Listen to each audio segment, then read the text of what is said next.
Hello my friends, Sean Ferrick here for Trek Culture, and today's video is brought to you by Star Trek Fleet Command. Hooray! More on that now in a second.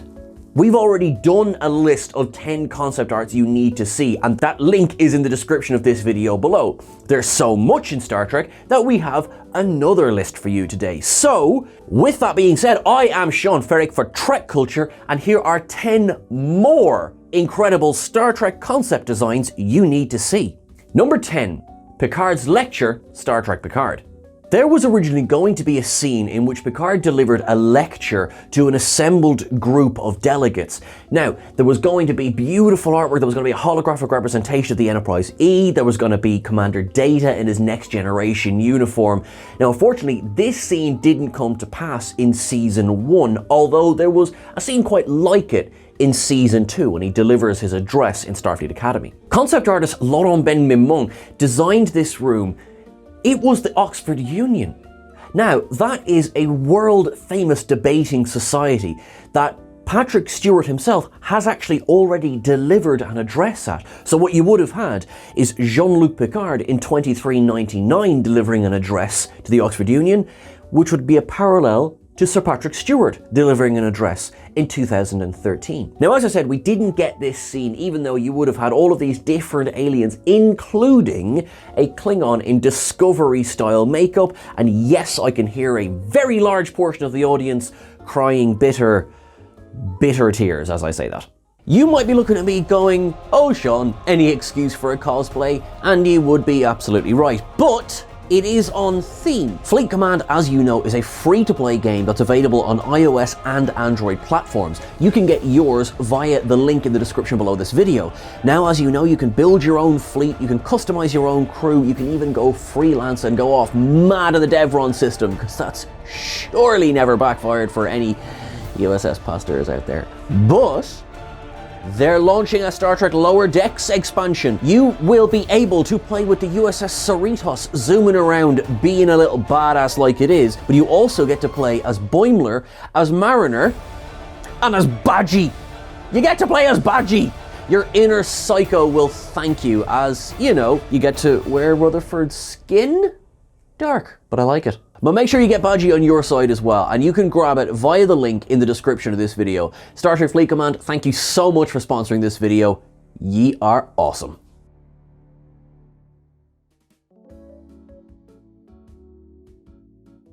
Number 9. NX-01 Star Trek Enterprise. Now I know what you're thinking, you're like, we've seen the NX-01. It was in quite a few episodes actually.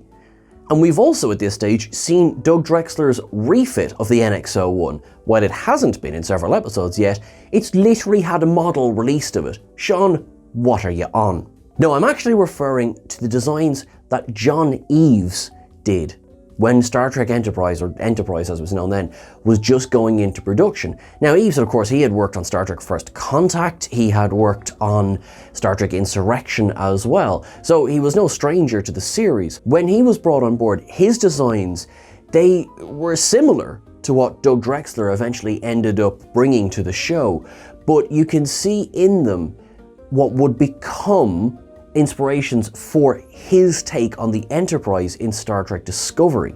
Although the NX-01 didn't unfortunately pan out for John Eaves, he did get 1701, which is a bit of a back of the net. But if you look at these designs, you can definitely see where the inspiration crossed over between the two, and you can still see the general shape that was going in, or would end up going in, to the NX-01 as well. So the idea is there. The execution, obviously that never happened, but the idea is certainly there, and I like it.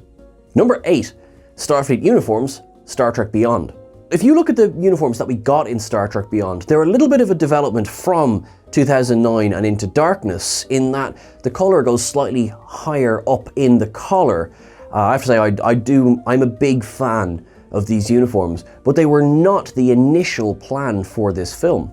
Costume designer Sonia Hayes designed something that was a little bit more reminiscent of the wetsuits from Into Darkness. You can definitely see that they are a bold choice. They also had a kind of a ribbed undershirt, a bit like the Monster Maroons from Wrath of Khan. I get what they were going for here. It was a bold look, it would immediately stand out. You would never have to look at it and go, oh, what film's that from? You would know straight away. It does feel a little bit I suppose, metallic and constrictive, which for the duty uniform, I can see why they didn't go with this, but it's definitely a bold image. And yeah, the heck's the future, point to the future if you can't be bold. Number 7, 26th century Enterprise, Star Trek Final Frontier. No, I didn't say the Final Frontier, I said Final Frontier.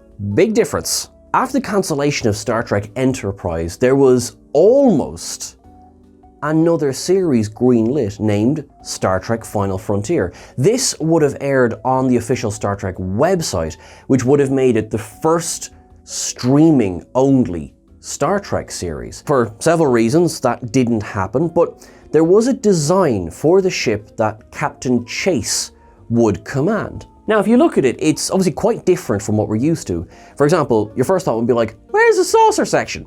The primary hull more closely resembles an aircraft carrier than it does your traditional saucer section. And while I'm sort of hard rooted in, I like it when it's round, I will say I get it. I do get it, and it's different. You know, and you can't just keep repeating the same design over and over again. All right, I'm sure I'm going to eat my own words now that I've said that. But you can see where there is inspiration from Matt Jeffrey's original design, and I mean inspiration, I don't mean like lift and copy, but also, in a way, it's like they've gone to the observation lounge in the Enterprise D when that gold aircraft carrier was there and said, boom, done, stick some nacelles on that where we can go home for lunch. It's funky. Number 6, the bridge, Star Trek Discovery. First glance, you're going to be like, these are the same picture when you look at that and the bridge of Discovery. But actually, what it is it's a little bit closer to what ended up appearing in Star Trek Online. Now, if you look closely, you'll see that the ops and con consoles are actually sunken into the deck, and there's a glass elevator that brings people above to the observation deck as well, which means that, yes, this would be a 2-story bridge as opposed to your traditional 1. Now, that is something that turns up on the Odyssey class ships. Prodigy more honors it than actually has it on the Protostar, but you can see that the inspiration is there. It gives the idea that the bridge is more of a command center than if you take, for example, the bridge of the Enterprise D, which is gorgeous, it's nice and brightly lit, and I never for 1 second believed there was any work being done on that bridge because it looked like a kind of a lounge where people went to hang out. And look, I'm not giving out. It's a lovely design, lovely to see it back in Prodigy. Where something like this, I would believe that if I was in there, I'd better have a damn good reason to be there. You know, I'm making a delivery of, like, I don't know, a warp core or something, just so that I had a reason to be on this bridge. And that is something that can be sometimes lacking from Star Trek a little bit. I will say that the Apple Store Enterprise of the 2009, the J.J. Abrams era, at least that bridge, it looked busy. There was stuff happening on that bridge. There's a little bit more in Discovery. Now, what we saw over Riker's CGI shoulder in Picard, it looked like it was busy enough on the Zheng-He as well. I really like to bring attention to the fact that the bridge is supposed to be your center of operations, and a lot of the time, because of the nature of episodic television, it became the hangout room. This does not look like the hangout room. This looks like decisions are genuinely being made here. Number 5, Discovery's Enterprise, Star Trek Discovery. Again, I can hear people going, we had a whole season of it. Strange New Worlds is also coming soon, of course. So the one that was released in Discovery is actually not a redesign, a final design of this initial concept that was designed by John Eaves and his team. What they went for originally was to flatten it a little bit, to bring it closer to, say, the design of Discovery. They had the pylons jutting straight out to the sides as opposed to swept back as we would eventually get in the show. Now, fins were more prominent on the nacelles, which were similar to the Enterprise B from Generations, which actually John Eaves had played a hand in designing as well. A more streamlined, much more Discovery-like version of the Enterprise. Now, when it came to actually realizing this on screen, this was refined and brought closer to Matt Jeffrey's original design, while also bringing in some of Doug Drexler's additions to the NX-01 as well. So it looked like more of a middle ground, really, between the NX-01 and I think we'll say the movie refit of the Constitution class, because the general shape of the ship is closer to what we saw from the motion picture onwards. The metallic design of the ship is obviously much closer to the NX-01, but there, proud in front for all to see, is that deflector dish. But yes, the original concept design was much flatter, much closer to the way the Discovery ended up looking, and also, by the looks of things, much bigger than Discovery ended up being, which of course is not the case in the show. Number 4, Klingons, Star Trek Into Darkness. In the J.J. Abrams universe, we got to see the Klingons in Into Darkness when they are absolutely nobbled by Khan. Now, they are definitely beefed up and badass. Every one of these would be a bouncer I would not like to piss off on a night out. They remove their helmets and you get their piercing in their ridges. And it's all a bit kind of cool and schlocky and whatever, leading to the wonderful nickname Blingons.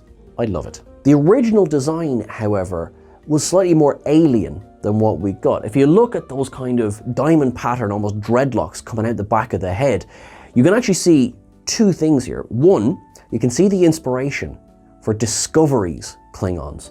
Now, it's not a direct correlation. You wouldn't look at that and go, oh, all right, that's T'Kuvma. But what it is you can definitely see, all right, we jumped off from here and they landed on Star Trek Discovery Klingons. But also, if you look at that, and you kind of squint and turn your head to the side a little bit, do you also see Gwyn and the Diviner? Number 3, the CSS World Razer, Star Trek Picard. In the second episode of the second season of Star Trek Picard, Penance, Q whisks Jean-Luc away into a dark dystopian universe. On the wall, where had been hanging that beautiful portrait of the Enterprise D from The Next Generation, is a new portrait of the CSS World Razer. This design was very clearly based on Andrew Probert's design of the Enterprise D from The Next Generation, but this was done by Sean P. Tarango, who you might know as the designer of the USS Titan. He designed that ship for the cover of one of the novels Sword of Damocles. Showing that there was such a similar design crossing between universes says that somewhere in this dark dystopian universe, I am 100% sure that Leah Brahms is existing in this universe. Now, Leah Brahms, of course, was introduced in The Next Generation as one of the designers of the Enterprise D in-universe. Then there was a slightly problematic storyline including Leah Brahms, Hologram, and Geordie LaForge, which, to be very honest, was as creepy then as it is now. So, and that was in the good universe. So you can only imagine what's in this universe. Anyway, the CSS World Razer, now it hasn't been shown on screen. It's just that painting in his office and some beautiful, beautiful concept art that is available to see online as well. It's a bit of a badass ship. I mean, the painting shows it carving its way through a Borg cube. I don't want to annoy this ship. Number 2, the USS Emmett Till, What We Left Behind. The USS Emmett Till was designed to appear in the proposed DS9 Season 8 that was put together during the breaking session on What We Left Behind. The design, as you'll see, it does look like what eventually became the Ibn Majid on Star Trek Picard, which we've only seen a picture of, to be fair, and it looks a bit like the Concorde class, which I believe is available in Star Trek Online. The name Emmett Till was chosen to honor a horrific crime of the past, in keeping with Star Trek trying to honor history and not let it be forgotten. I do believe it would be a crime if we don't see the Emmett Till appear in some form or another, even if it becomes, say, the Ibn Majid. There's so much of Rios's story that we have yet to hear. So we may yet see this design on screen. I love this ship. I love the way the nacelles sit one atop the other. Captain Esri Dax, yes please. And I think it would be a crime if we don't see this on screen. So many great ship designs are just sitting in, hypothetical space dock. Let's get this one out there. Number 1, the Enterprise A, Star Trek Beyond. We had a blink and you'll miss it cameo, really, from the Enterprise A in Star Trek Beyond. Designer Sean Hargreaves was given the job of creating the next Enterprise in the series after the destruction of the Enterprise at the hands of Krall and the Swarm. It's to take in an awful lot of inspiration from what went before in terms of what happened to the ship. For example, the pylons and the neck of the Enterprise A are much beefier, much stockier, because they had become weak points. Commercial model makers have not done one of the Enterprise A because it was never really intended to be the final design. We may not see this ship again, or we may not see an expansion of it. There is always talk of more films, of more series. Who knows? Who knows? It is said with hope that maybe we will see it again, because I'm always on board for another Enterprise. Always. It would be great to see, you know, like we've already had a confirmation that the Kelvin universe exists in Discovery. We'd love to see maybe a crossover. Stranger things have happened. You know, Neelix was in a show for 7 seasons. Thank you so much everyone for following us on this list. Don't forget you can catch part 1 of this list as well by following the link in the description below. You are awesome. Don't forget to like, share and subscribe. You can catch us over on Twitter at Trek Culture. You can catch myself at Sean Ferrick as well. You are awesome. Look after your friends and family. Look after yourselves and live long and prosper. Thanks very much.